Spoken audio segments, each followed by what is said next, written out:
Hello, hello. Good evening, everyone. God bless you all. Welcome to Wifey Wednesday. And today I want to talk about remaining faithful to your spouse. Now, we all know that, in relationships, you're going to have times where people may try to invade themselves into your marriage. Um, there could be times where people may try to,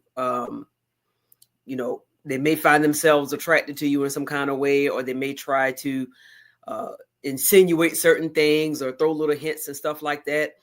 And so we have to be guarded. We have to guard ourselves, especially as women. We have to guard our hearts because we know that we can be emotionally charged a lot of times. And we have to be sure that we are not allowing someone to manipulate us with their words or manipulate us with their charms, because there are times that men may see us and they may be attracted to us or whatever the case may be. And sometimes people know that a lot of times people don't honor marriage. So even though you may be married, you may be surprised, like, well, I'm married, so why would somebody come at me like that? It's because a lot of times marriage is not honored. Marriage is not looked at as a sacred covenant before God. And some people don't respect it because a lot of people have not respected it. So sometimes people think because, oh, well, this person married and they flirt with me, they believe that all women or all people are like that. And that's not the case.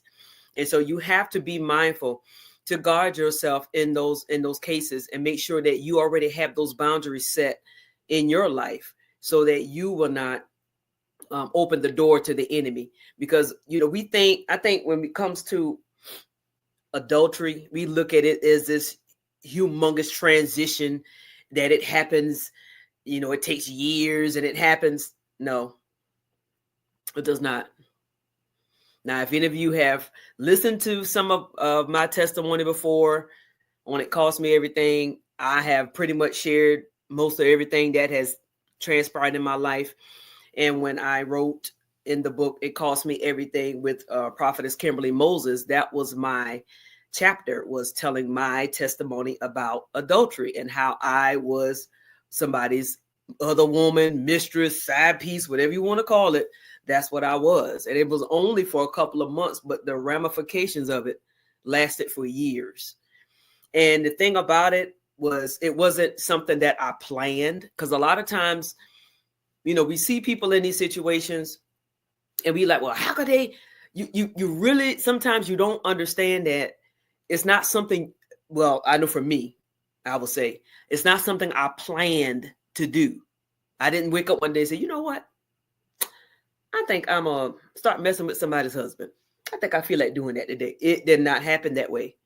I was newly on when I was in the military, I was newly assigned to a ship. I was in the Navy, young, just young. I mean, in my 20s, just young. And it was this guy that was on there. And you know how that is when you hit a new person in a place. Y'all know how that go. You the bait. They looking like, oh, look at that, who that is over there. You get all this attention. Everybody want to know who you are and stuff like that. So that was how it started, with just the friendship thing. And then over time, it developed into something more than what it should have been. But it's not something I'm proud of. I can tell you that. Anybody that's been caught up in it, you don't wear a badge of honor about it. If you do, then you might need to be delivered. But there's nothing to be proud of it in that aspect. It's not anything that's good, because it's not honored in the eyes of God, whether you're a Christian or not. God does not honor adultery, and adultery can go in many different directions. We just look at adultery as you getting into bed with somebody. No, sir, no, ma'am. Adultery has to do with your affections being pulled away from your spouse. In any way someone else is pulling your affections and drawing your attention away from your spouse, then you're definitely in that lane. And many times we think that, adultery, as I said, it's only a physical act, but it can be an emotional one as well. Because people think just because you talking to people on the side and you texting people back and forth and sending people pictures and messaging, that's not adultery. If you are married and they are not your wife, your husband, it is adultery. That's not your friend. Because if that was your friend, your spouse would know about it and all of y'all would be talking. You see what I'm saying? If it's like that. So if there's anything you're hiding, if you're out to talk to this person, you got to sneak to do it, then you know you're not doing right. That's the conscious your conscious telling you know you're not right. And you will reap what you sow. I reaped what I sowed. When it showed up in my marriage, I reaped what I sowed. Because at the time when I was out there frolicking around, I wasn't concerned about one day I'm gonna get married. Would I want my husband to do me like that? Would I be okay with lying to my spouse about where I am and why I'm going and doing what I'm doing? It didn't dawn on me. I didn't think about the future. I didn't think about how it would affect me in the long run. And many times we don't think about how it affects our children, how it affects our family. We don't look at that, how it affects the spouse, our husbands or the wives that you may be hurting. You don't think about that. So it's a selfish act. Adultery is just rooted and grounded in pride, rooted and grounded in selfishness, because you're doing whatever it takes to get your needs met. But then 9 times out of 10, if the tables were turned, you probably be in cardiac arrest if you did what was done to you. So if you don't want what was done to you to be done, then you shouldn't be doing it, because you will reap what you sow. I'm telling y'all, you can hide and sneak and bug and think, nobody ain't gonna know. God knows. He saw it. He see it. He knows what's going on. He knows what the intent is, and you will be held accountable for what you do. And in my eyes, no person is worth having to face the consequences of your actions in that way, because you could lose your spouse, you could lose your husband, you could lose, respect for your children. You can use respect in your community. It's a lot that you gain to lose. And of course, in the eyes of God, he's not pleased with that. He's not pleased with that. And there's nothing you can say that will excuse the actions of stepping outside of your marriage or allowing someone to draw away your affection. And another thing, having these work spouses, that's a lie from the pits of hell. If you are married, you have no business having a work wife, work husband, work whoever. No, you shouldn't be doing that, because then that can turn into something that it shouldn't be. Trust me. Oh, well, I'm good. I know how to I know how to tame myself. It ain't nothing serious. Play with the devil if you want to. You think you miss everything and you can resist temptation if you want to. I'm telling you, the enemy is slick. And if you open a crack of that door, all he needs is get his pinky toe in there and he can bust it open. And next thing you know, you done messed up and you lost your marriage, or you lost, you and your spouse. Y'all got to go to counseling, or y'all have to try to figure out whether you're going to save your marriage or not. It has consequences. This is why in Proverbs, Solomon was warning them about the adulterous woman. A man commit adultery too. I get it. But we women, come on now. Come on. We women can be something else now. I'm telling you. But the scripture warns about an adulterous woman. And basically, getting in bed with her is like getting in bed with the enemy. It will destroy your soul. An adulterous woman is dangerous. What about the men? This is Wifey Wednesday. Adulterous women are dangerous. Y'all know we're balanced on this page. We don't just go at one sex and don't go at the other. But right now, I'm talking to the wives, because we hold the key to a lot of things. And many times we blame men for this and that, but we hold the key. Nobody put me in the headlock and made me commit adultery. Nobody. I could have resisted temptation bad enough if I wanted to. But what was it? The lust in me attracted the lust that was already in him. And then he was with everybody, most of my friends, and I didn't even know it until after the fact. You see what I'm saying? So that was already in him to do. That was in his nature to do. And what happens is the lust out. Sometimes that lust that's in us, if we're not healed in that area, or you're going through deliverance in it, and we know our flesh is weak, this is why we have to guard what we watch on TV. We have to guard what we look at on social media. We have to guard the movies we watch, the music we listen to. Because if you're listening to all that sensual, sexy music, the next thing you know, your mind you worrying about what James. Remember when I was with James, and I remember me and James used to have a good time. You start wondering, and your mind goes all over the place, and you're wandering in a place you should not be. Because where the mind goes, the man follows. So what I'm saying is we have to really, as women, we have to guard our hearts. As women, we have to really be mindful that there are people out here that are sent to destroy marriages.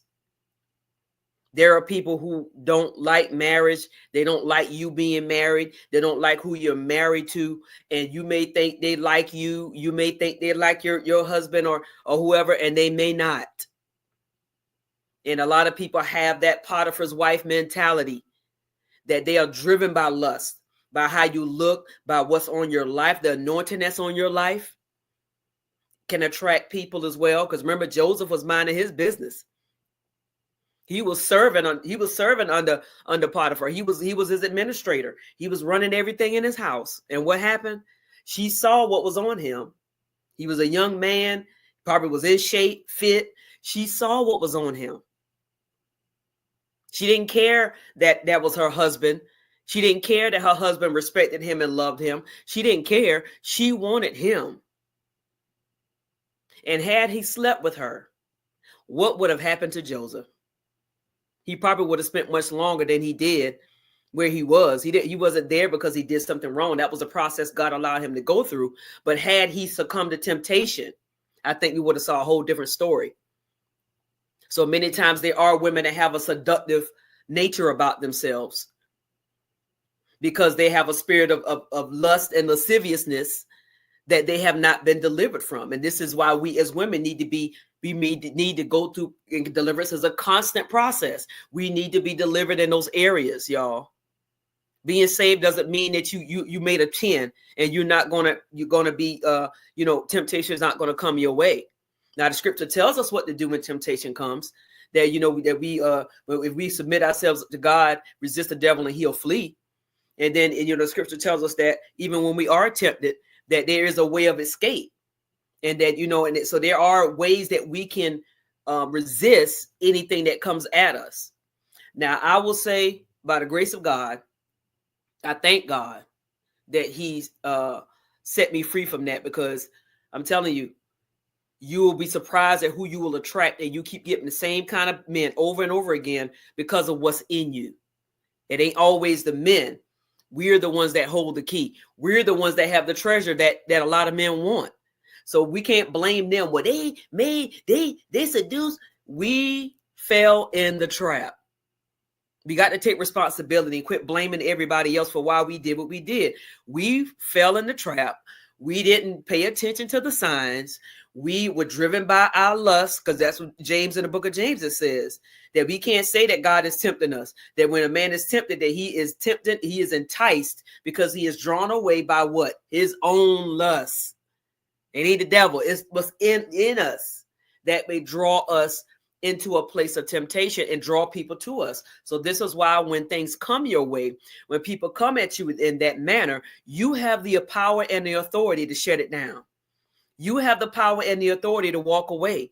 You can do what Joseph did. He booked up out of there. You hear me? He dusted that lady, dusted up out of there. He didn't care if all his clothes came off. He ran, and his coat was left back. And then she set him up because she wanted to be with him.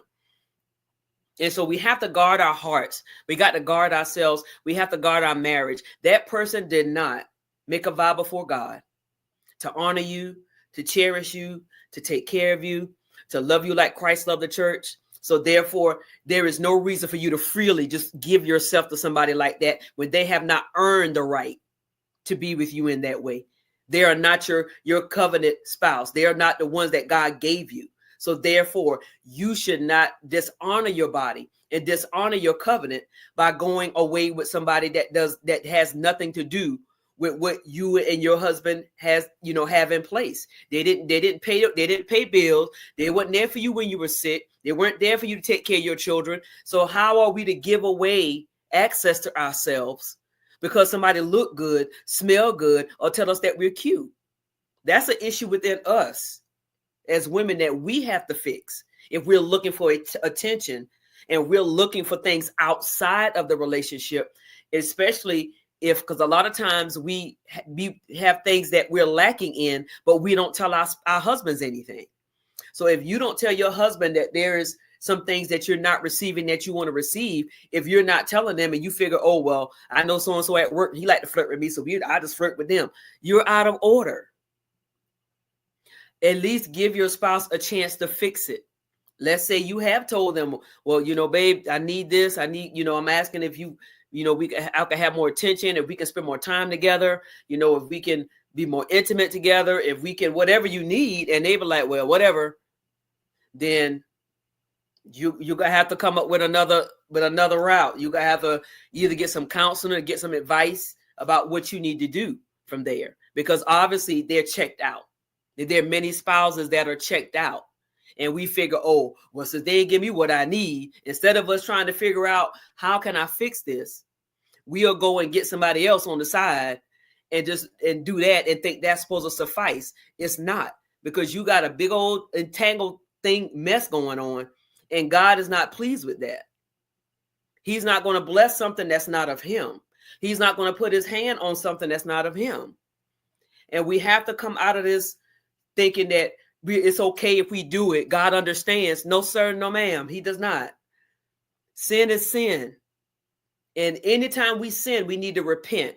We don't gloss over it. We don't make excuses and blame everybody. We take accountability that we did not guard our hearts. We made a mistake. We let our guards down. We invited somebody into our relationship and that we should not have. We have to take accountability for it and ask God to forgive us for it, because he is faithful and just to do that. But when you ask him to forgive you, you don't go back and do it again. You turn away from it, even if you have to get somebody to hold you accountable. And so often we try to be so saved that we don't use common sense.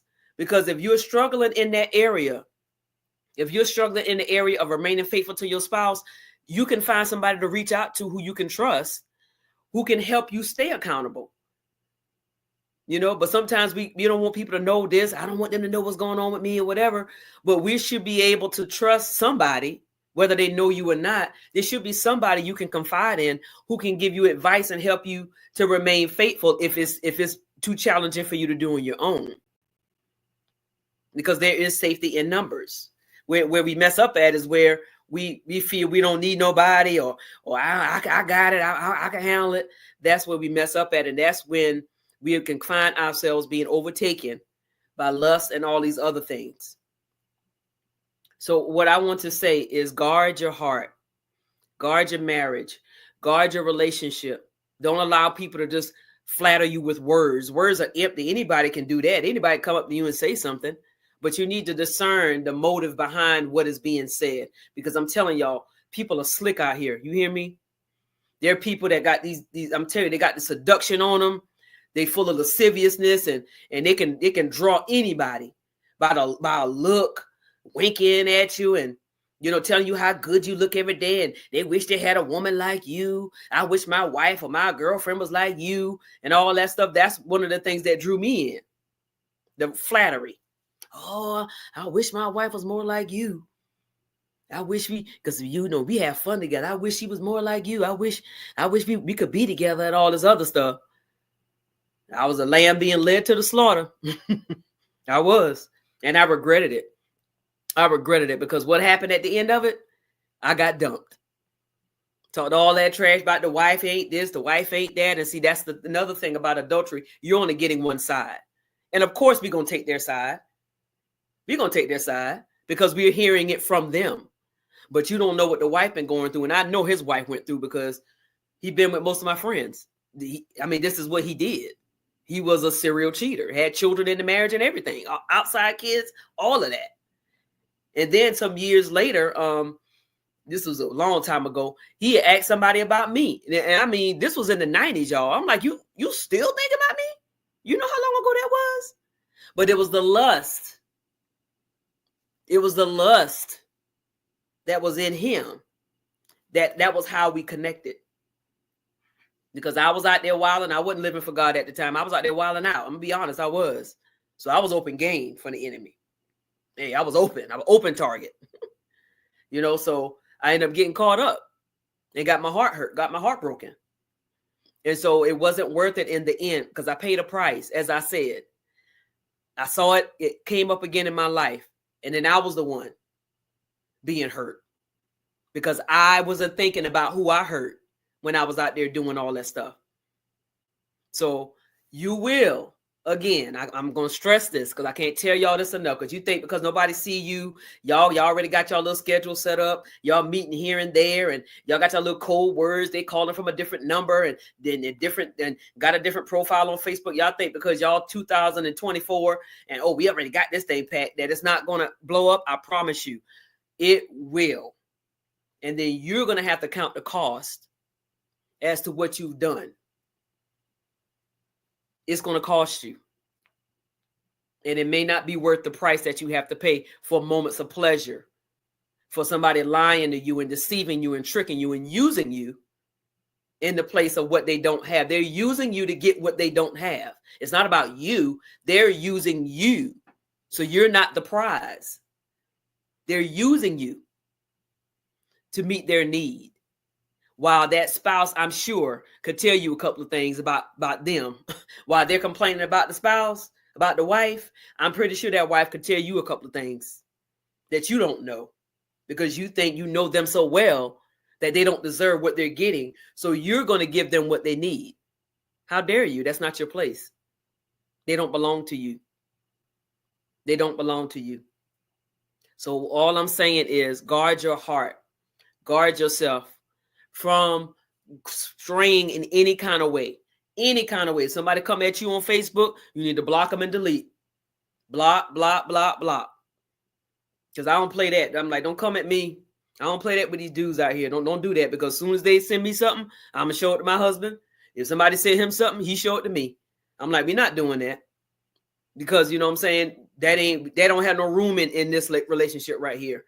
We be like, no, we shutting that down. As soon as it get here, it's a done deal, because we have boundaries in our marriage. We don't just let be what be. Oh, they don't mean no. We gonna shut this down right now. Because I'm telling y'all, what you think you have may not be so good. Someone else may be watching it and wanting it to be destroyed. And the enemy will use whoever he can to seduce you away. Especially if you were in a relationship that God has put together, if you're in a marriage that God has called for purpose, I'm telling y'all, you got to be careful. You got to be careful, because a lot of people will love to be in your shoes. Though you think it ain't all that. It may not be to you, but somebody else would love to be in your shoes. And so this is why you have to guard yourself from that seductive spirit, the seductiveness that's on people. You got to really guard yourself in this hour, because there are many people that lost their lives out here committing adultery. They didn't make it home. And then here it is, the spouse got to put up with what they've done, and they don't really get closure from it because the other spouse is deceased. I was watching something on, I think it was on YouTube. It was a lady that was at her husband's funeral. She was, at the funeral, and his girlfriend shows up. She didn't know nothing about the girlfriend. So here it is, her and her family at the wake. The girlfriend and her family come wanting to turn up, and she didn't even know about the woman. She threatening the wife and all this stuff. The wife sitting here like, I don't even know who you are. It's stuff like that will end up that you're going to have to clean up, that you may not be able to clean up. There are many people who lost their lives messing around with people. They've lost their lives over that. So y'all, that's how serious adultery is. Adultery can cost you your life. Adultery can cost you your soul. And to me, there's nothing, no man at all is worth my soul. It's worth me going to hell over. There is no way. You can tell me that. No way. No way. So appreciate what God has given you. If you're having problems in your marriage, do what you can to work on your end. You can't make somebody else get right, but you can do your part. If they don't want to change and do right, then like I said, you need to get advice, go to counseling, even if you just go get advice on what needs to be done from there. But do what you can on your end to improve your marriage, because you can't make the other person, do right. And if you have a spouse that is constantly going out on you, then that's something that you need to really reevaluate. Because sometimes people don't, and I'm not saying it's wrong to forgive. I'm not saying you shouldn't forgive, because we know the word says Matthew 6:15. If we don't forgive, I have, those that have trespassed against us, and God won't forgive us. Yes, we do have to forgive, but there has to be a change. There got to be some kind of consequences or boundaries in place, because if they know they can go out there and do it over and over and over again, oh, they ain't going nowhere. They're not going to change. There has to be some dire consequences to make this person be like, you know what? I know I ain't doing that no more. Ain't no way. I know I ain't doing that no more. But if they are constantly doing it, and you were like, well, and y'all know how the church people do. I hate to say this, but we come at this foolishness. Well, I mean, just let it go and let God pray about him. Just pray for him. No, ma'am. No, sir. We're going to do a little more than that. We're not going to excuse somebody stepping out on somebody about praying about something. Because here's the thing. We love to use prayer as a fix-it-all tool. Prayer going to fix everything. But there is the other side to that. Prayer doesn't change somebody's will. It's not the purpose of us praying for somebody is to change their will and to make them do what we want us to do, what they want us to do. What we want them to do. That's not what prayer is for. And many times we use prayer as a weapon to beat people over the head and thinking me praying for them is going to change them. It's not going to change them. You want to know what's going to change them? They're going to change themselves. They have to want to change. God is not going to put your husband in the headlock and make him treat you right and make him honor you and respect you. That's for you. You hold the key to that. You hold the key to that. You're the prize. And that's what we're not getting. Sometimes I think some women feel that if your spouse is going out on you, you feel that you're the problem. That if you were more beautiful, if you were more attractive, if I dressed different, if I did more in the bedroom, maybe they wouldn't. It's not you that's always the problem. Especially if they haven't came to you and said, you know what, babe, I'm going to be honest with you. I'm being tempted to go out there and people flirting with me and I'm getting tempted by it. I think that there's some areas maybe I need more attention from you. Or if we could spend more time together, maybe we can go out of town more together. Or if we could just, if I could talk to you more and open up to you more without you getting upset, or if I can learn to trust you more, I think we'd be okay. If they're not letting you know that there is a problem and that there's something that person is giving them or something they're looking for that not getting from you, if they're not giving you the courtesy to tell you what the problem is, then they're wrong. So how can you be the problem if you don't know what the problem is?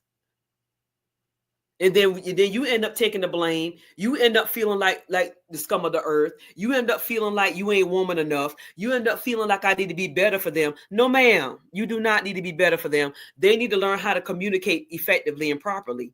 And they need to learn that it's not somebody's job on the street to give them what you can give them. Because if that's the case, then they need to go on and get a divorce from you, and they need to go out there in the street and get what they want. I'm just keeping it real, y'all. I know this ain't churchy. I get it. I know this ain't churchy. I get all of that. This ain't, listen, nobody's going to sit here and use prayer as an excuse to let somebody do you all kind of way. The devil is a liar. The devil is a lie. No, we're not going to do that.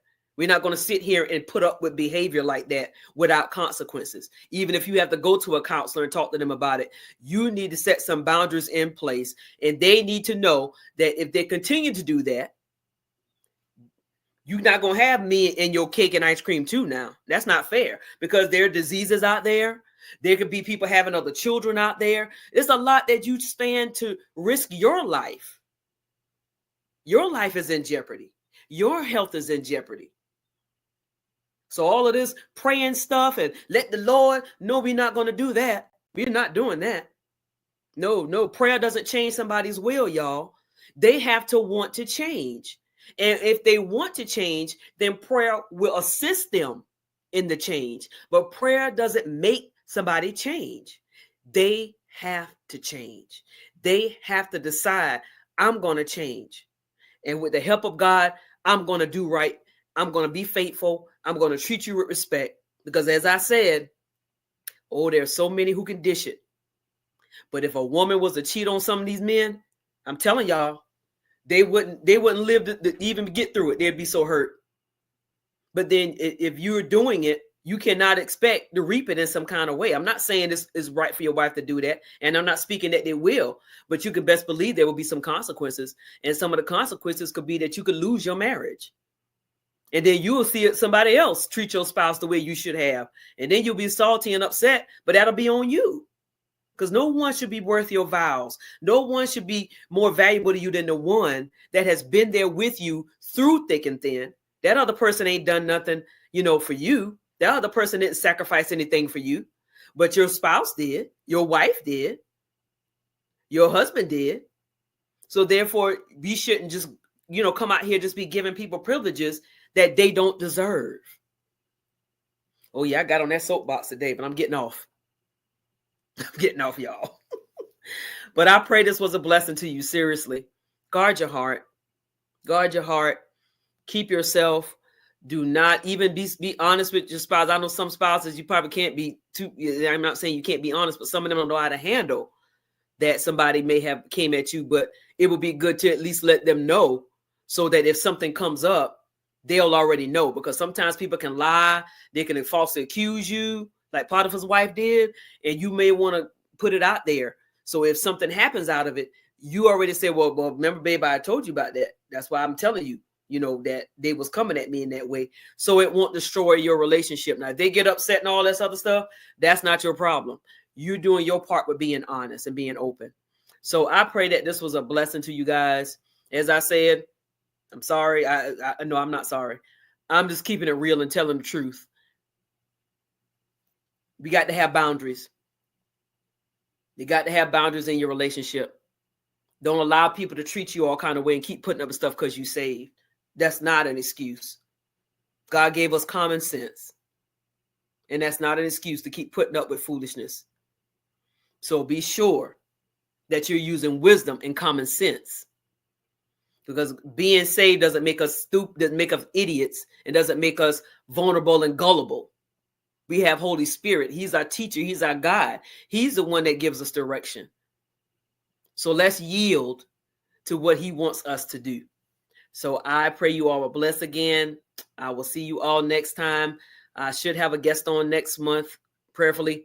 So I will see you all then. Have a good day.